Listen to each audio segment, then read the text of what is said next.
Sagacity. 7 minutes of exercise for your mind. Simple is sexy. I said it. It's a statement that I stand by.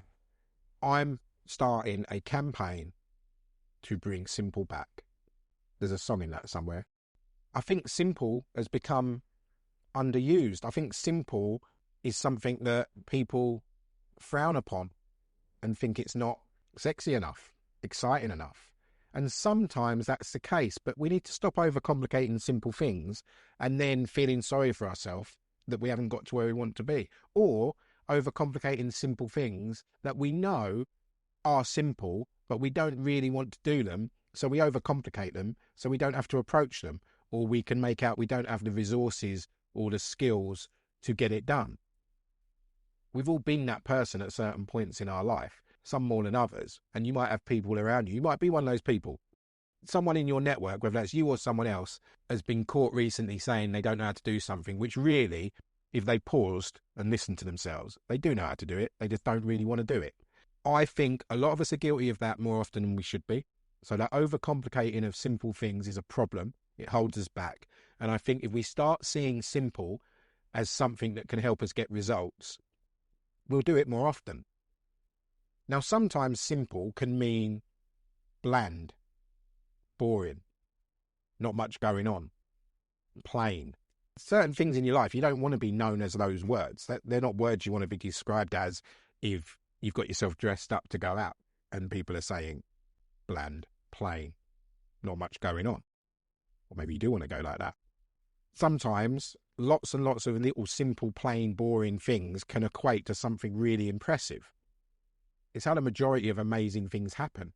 It's a compound effect of loads and loads of small things that have come together to create something amazing. It's the only way that you can go from being a complete beginner to becoming a master in something. You need to have the mentality and the mental endurance to keep repeating the same things, even when you feel like, again, something we're all guilty of, you feel like you've surpassed the stage where you should be doing those boring, mundane things. Where's my young people listening to this? I know a lot of you are going through this with school at the moment. Adults, we're guilty of it as well. We have to keep doing the simple, boring, plain, not much going on, mundane things in order for us to sometimes earn the right to do the more fun, exciting stuff, but also to get to a skill set where we can confidently take on the more exciting, fun stuff without making a complete hash of it. Because the more exciting, complex stuff requires a higher skill set, and we need to be more agile with how we approach it so that it's not, God forbid, dangerous, but it's certainly not something that we completely embarrass ourselves or others or ruin it so that we don't feel like we want to do it anymore. Getting a level of skill and foundation in place by doing the simple things well over a consistent period of time allows us to really enjoy the good stuff. And without that simple process and without really embracing that simple mentality, we don't ever get close to the exciting, fun, what we probably feel is the sexy stuff in life. So, how do we get to a point in our own minds where we can really, really, really knuckle down to the simple things, enjoy the simple things, celebrate the simple things? Sometimes the simple things aren't worth celebrating. So don't expect a fanfare if you've done something that really is that simple.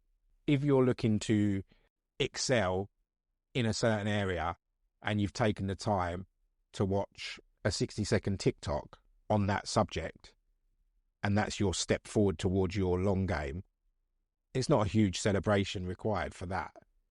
But if you've taken the step to download an audiobook and use the time that you're sat in traffic day in, day out to maximize that time and take in information that's going to help you better yourself in an area that you've committed to bettering yourself, that might be worth celebrating. My lesson learned is don't jump from doing nothing around a topic to suddenly downloading a 9-hour audiobook and then gritting your teeth or white knuckling it, as I've had it explained to me, all the way through that, which I did over a 3-week period, just to say, ha, I did it. And then now, 6 months on, I couldn't repeat hardly any of the information that I took in through that 9-hour audiobook, because it just became a slog, basically, a slog and a challenge that I won in terms of I started it and I finished it. So well done me. But what use is that if I can now not recite to you or teach somebody else the future of NFTs and blockchain, which is what I was learning about. There's a reason why I was learning about it, but it's not really for this podcast. But the point is, if I'd gone with a simple step of maybe using the Headway app, I think it's called Headway, and listening to a 10-minute version or 12-minute version of this book, and then taking in the headlines, deciding from there whether 9 hours was too far, and maybe go to a 3-hour audio book, and then gradually build myself up to the bigger details. If I'd simplified it and done simple steps, I bet I'd be able to recite, for those who would be interested in hearing it, some information about those NFTs and blockchain and the future of them. But I'm not in that position. So I've wasted 9 hours, really. And it's back to front if I now go and listen to the shorter versions. But I might have to do that now that I've said it out loud to you guys. But the point is, simple is sexy. Let's bring simple back. What can you do which is simple that when it compounds into multiple efforts at this simple thing, the outcome could be not just good, maybe phenomenal, possibly even life-changing. Simplicity sticks. Here's a quick add-on to that comment about life-changing. We are looking for guests for my Behind the Curtain podcast. We talk to inspirational people who are out there in the world, living their life, but helping other people to be better through the work that they're doing. If you're a leader of people through your organisation or through your commitments in the community, I'd love to hear from you. I'd love to arrange a coffee and conversation. So get in touch. Benson at 277. Use the letters for that, not the numbers. 277.co.uk. Speak soon.